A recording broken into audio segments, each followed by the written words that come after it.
411 Live. Where you can learn about issues that impact us every day. State of world, 411 Live. Real people, real talk. Made to help people in our community in every way.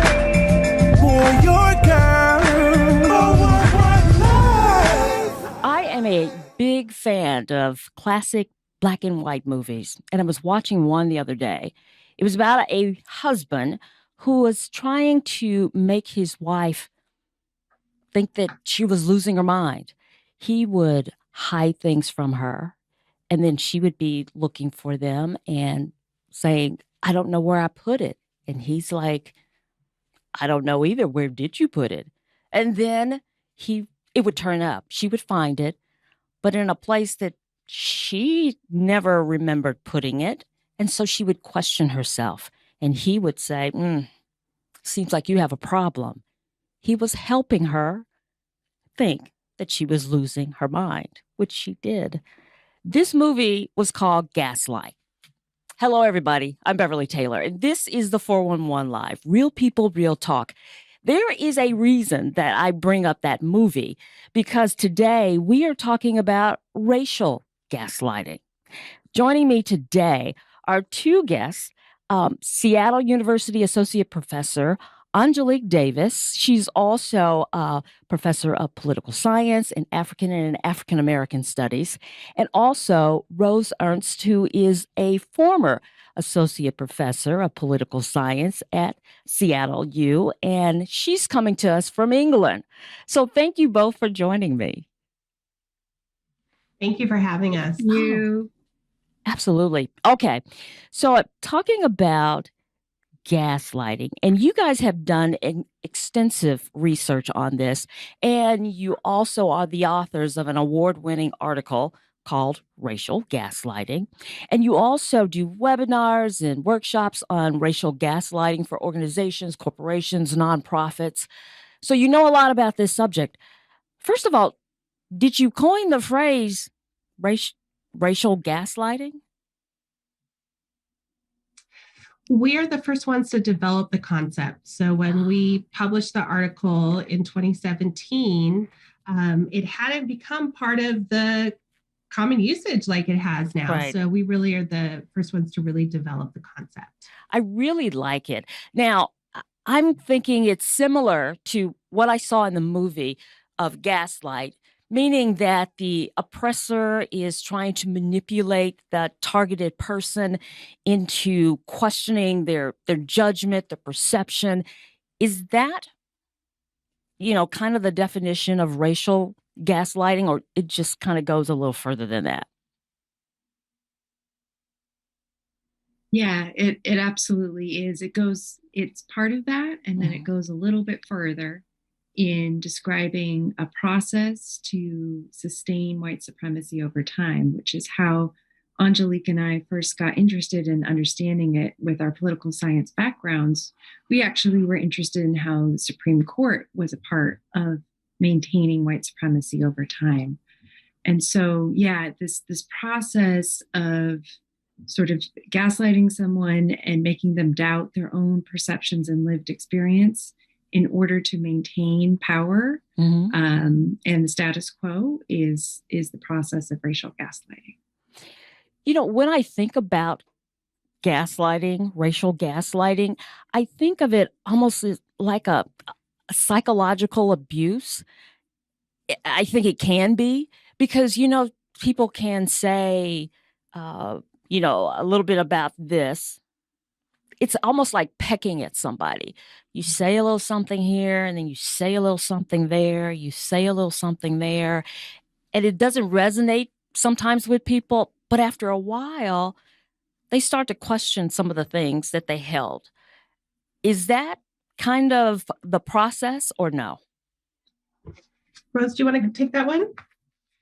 Sure. Yeah, it absolutely is. It can be major events, right? It can be actually things that we see in the news media. It can be, as I mentioned, the Supreme Court, but it can also be what you just described, Beverly, around these sort of everyday acts Similar to microaggressions, except that it actually takes things a step further than what we might think of as classic microaggressions. So someone saying something offensive and then it continuing in this process where you're constantly questioning yourself and wondering, why did they say that?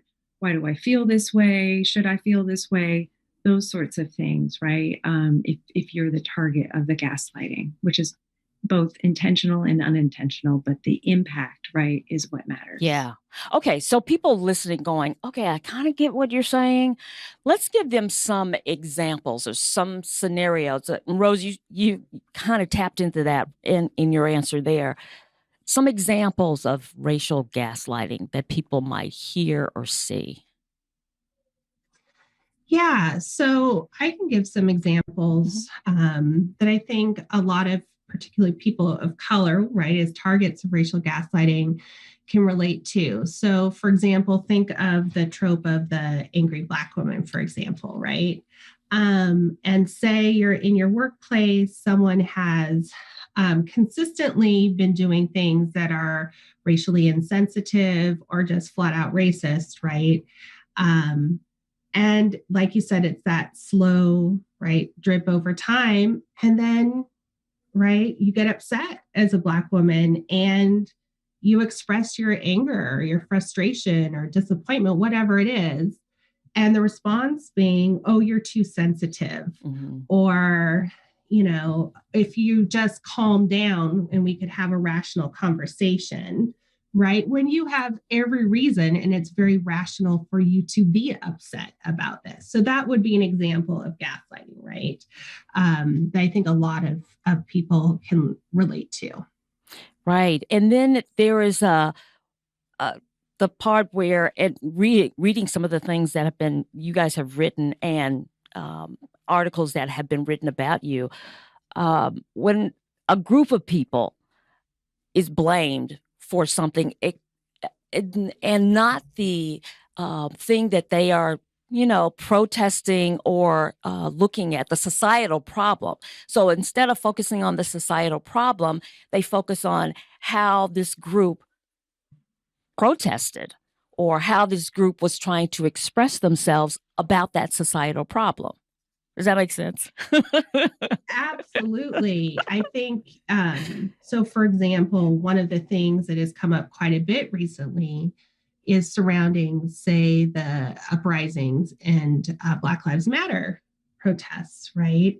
And what's unique about racial gaslighting, before I get a little bit more into it, is it's weaponizing and then pathologizing the individual. So whether or not, right, so the person who's the target of gaslighting is either made to feel like they're losing their mind or made to look like it. So even if they know that they're not, they're being characterized like something is wrong with them. And so when we're thinking, for example, some really recent things that have come up quite a bit with, say, the George Floyd and all of the other Black Lives Matter protests are many saying, for example,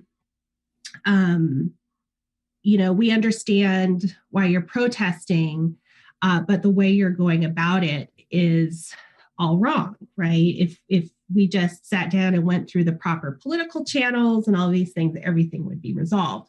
When the reality is that hasn't worked, right? Yeah. In addition, when we're talking about the difference between individuals and groups, right? So often news media and others have been conflating individual acts of violence or burning with the whole Black Lives Matter movement and all of the people who are protesting. Versus if we're going to think, and so that's with people of color, it's attributed to the group, right? So that's how racism works. But if we're thinking about in the context, say, of white people, if you're thinking about like the NRA, right? If there's a school shooting, right, by some white person or a mass shooting by a white person, do they say, well, that's the whole NRA, right? That's the whole movement, right? No, it's not. And so we see this difference in how groups are portrayed. Right. So you're saying that for like a white person who does something, the focus is on the individual. Yes. But if a Black person does something, it's not just, the focus is not just on that individual, it's on the entire race. Yes. Yeah. Okay. Absolutely. Okay. Yeah. Let's talk about some of these phrases that people will use in gaslighting.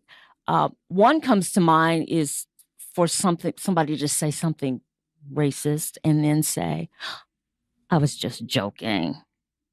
Mm. You know? And then I was thinking about the one that comes out a lot is, well, I'm not racist. I don't see color. And I hear that one a lot. I don't see color. Mm-hmm. But you have to see color. What phrases come to your mind?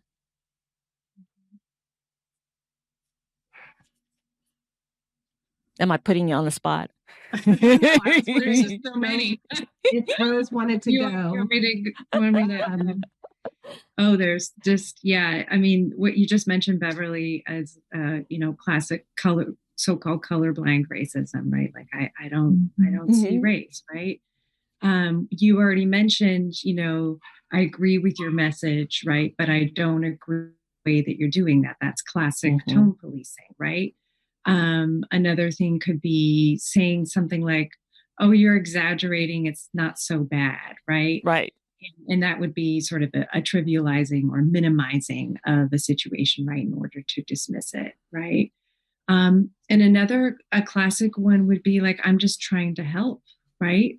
Yeah. And which is, Angelique and I was living in Seattle a while ago, classic place where progressive racism comes out in the sense of like, I'm just trying to help, right? And not realizing all of the stuff that is wrapped up in that for us as white folks. Yeah. We're going to talk. Yeah. Go ahead. Oh, I was also going to say, I think even recently, for example, so many organizations have been making statements of solidarity, say in support with Black Lives Matter or regarding structural racism.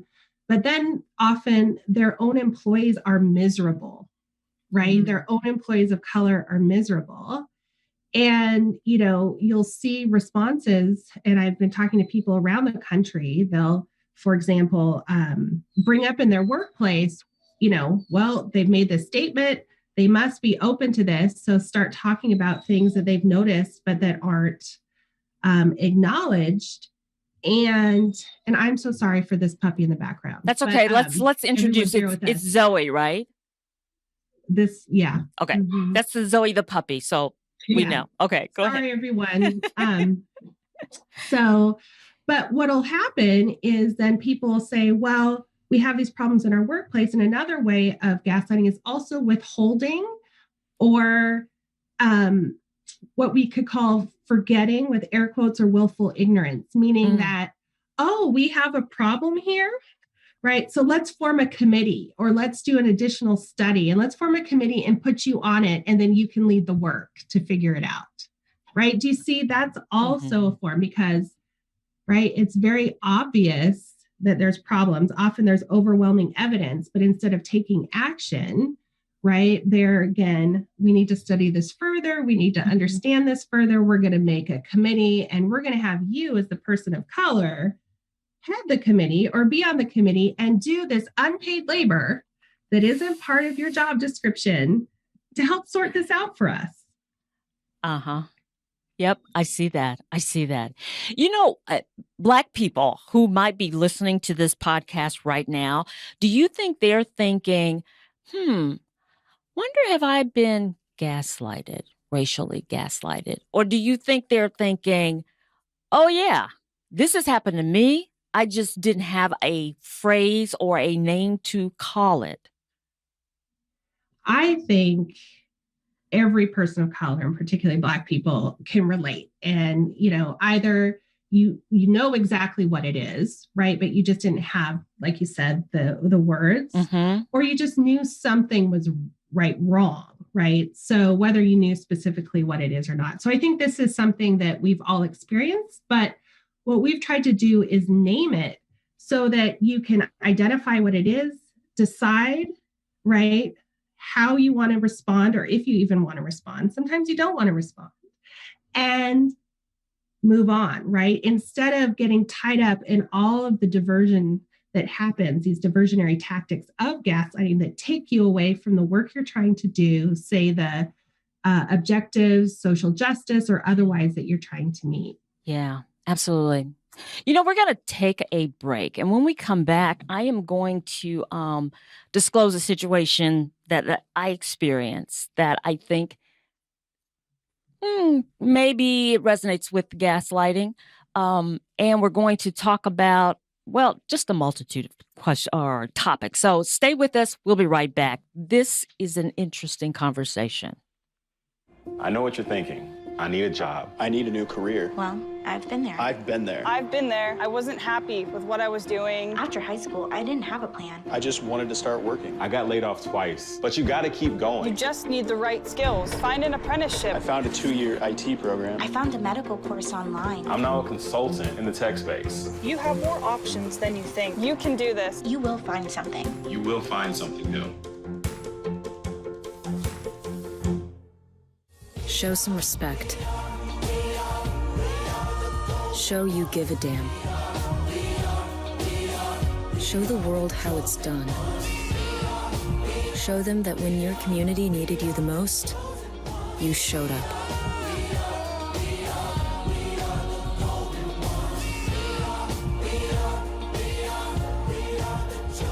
Mask up, America.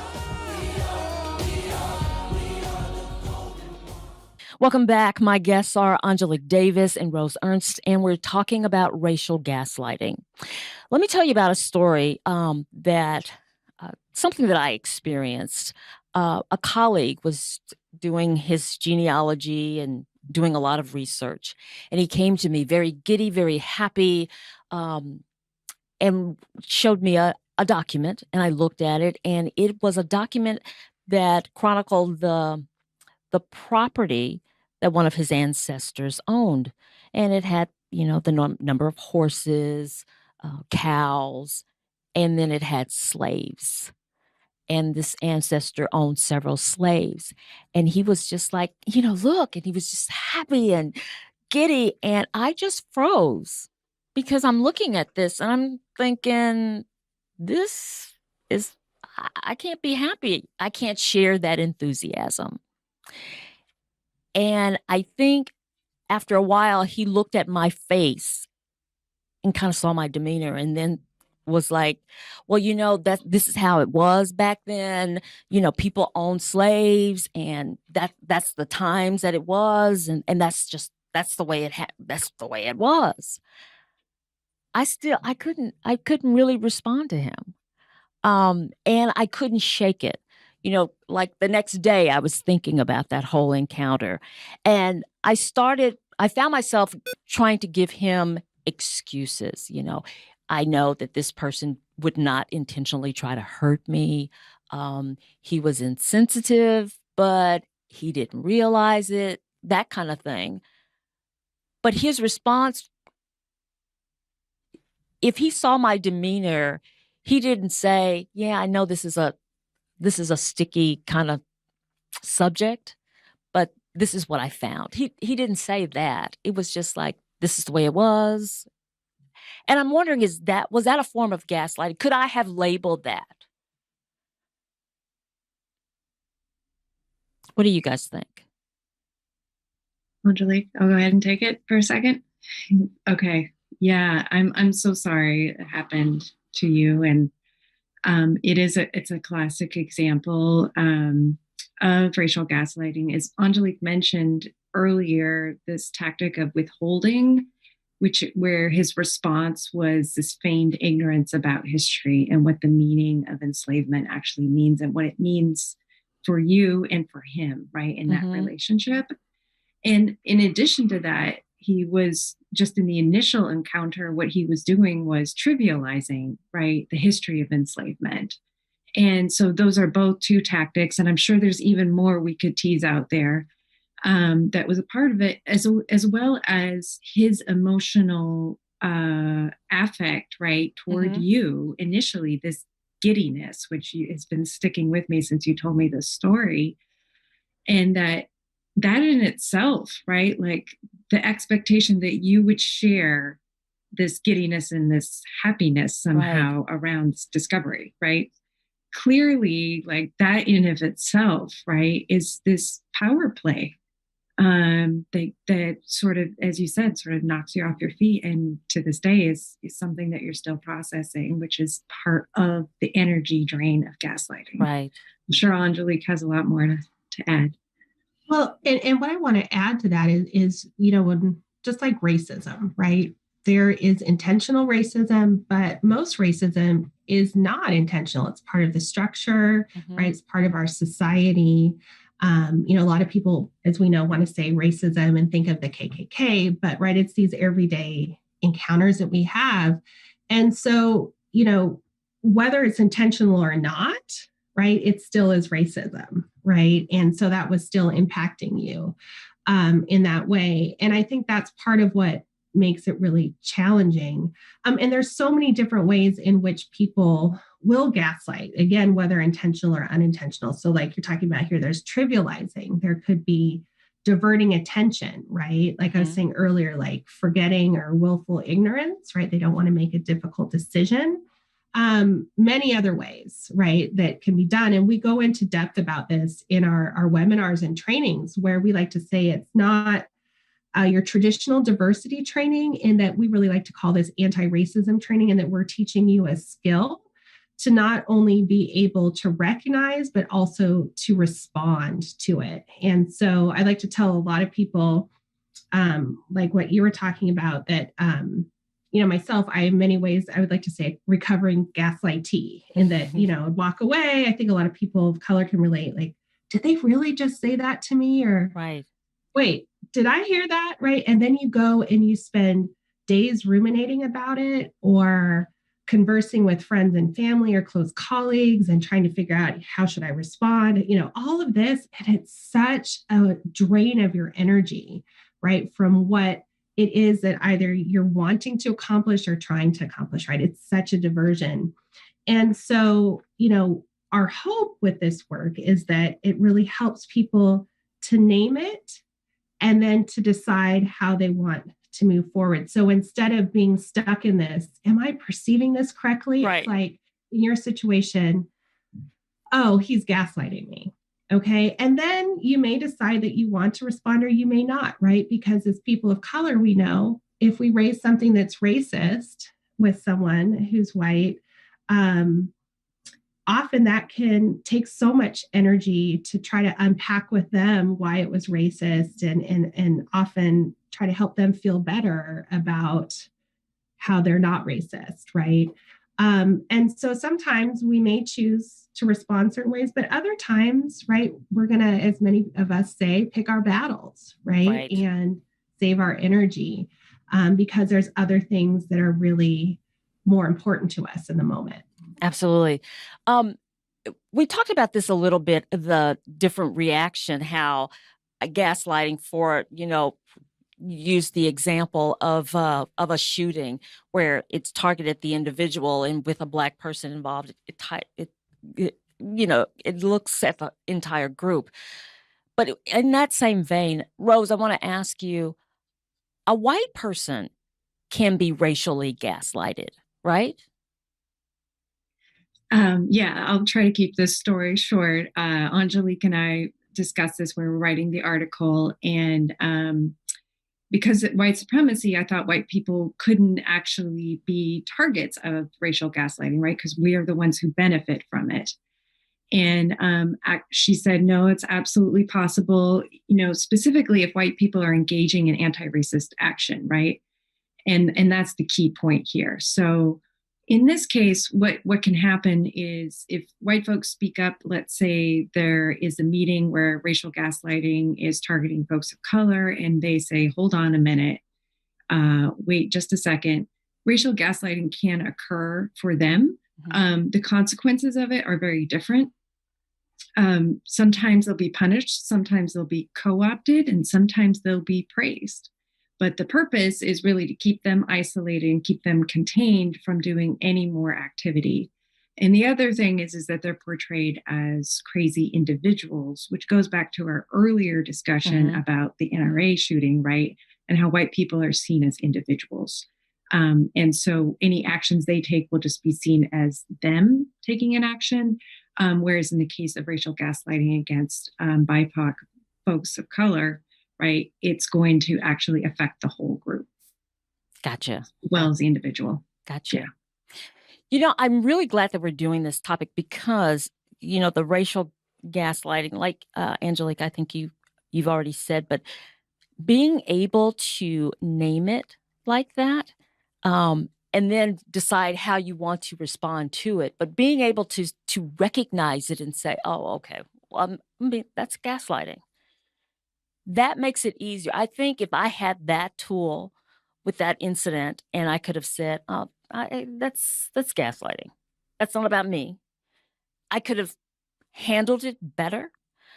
So I think what you guys do is really, really important. And you have these webinars and workshops. If someone wants to, you know, enlist your services, what do they do? They can contact me. I have my website, which is angeliquemdavis.com. So angeliquemdavis.com, and email me at angeliquemdavis.com. If they're interested, we've done these for large Fortune 500 companies. We've done these for organizing groups. We've done them for universities. We've done them actually for Bar Association of Attorneys of Color here in Wisconsin. So, you know, we'd like to tailor what we're doing to the specific needs of the organization, and to really help people think through, you know, what they're dealing with and how they can be more effective in the work that they're doing. In, you know, writing the article and the response that you've gotten from it, are you running into people who have really been really hurt, you know, mentally from racial gaslighting? Absolutely. I talk to at least a few people a week who have been dealing with this, I mean, in many different contexts, but particularly the workplace is where people typically reach out to me because of my background, also as I'm still licensed and my background's in employment law, with what's happening to them in their workplaces. And so often people are just tying themselves up in knots, right? Trying to figure out what is going on at their workplaces, how to navigate it. And, you know, sometimes we can't change, right, that there's racism. We can't, you know, just because we decide how we want to respond doesn't necessarily change, right, the situation. But having that clarity of mind and agency instead of being so reactive that we're deciding how we want to respond, we're seeing it for what it is. And then, right, moving forward in that way gives us a lot more power. And one of the things I always like to talk about is, you know, racism isn't set up for us to survive and to thrive as people of color. And so most important for us is to work at to protecting our joy, right? Protecting our spirits and living the best life we can, right? And so in these situations, if you're able to name it and say, oh, well, that's really racist, but you know what? I have this that I want to focus on today. So I'm not going to get caught up, right, in this. I'm going to stay focused on what I'm trying to do, or maybe you do choose. But again, it's your choice, right? Yes, absolutely. Well, this has been a great conversation and we could continue it for hours, but our time is up. So thank you so much for coming on and sharing all this. It's been very enlightening. And I've benefited from it, and I'm sure other people will too. So again, my guests, Angelique Davis, who is the Associate Professor at Seattle U, and former Associate Professor Rose Ernst, who joins us from England. So again, ladies, thank you, thank you, thank you. Thank you very much. Thank you very much. All right. And thank you for listening to another episode of the 411 Live, Real People, Real Talk. You know, we are a nonprofit organization, so if you're so inclined to help us become a sponsor, go to our website, the411live.org. Until next time, I'm Beverly Taylor, and this is the 411 Live. Real people, real talk.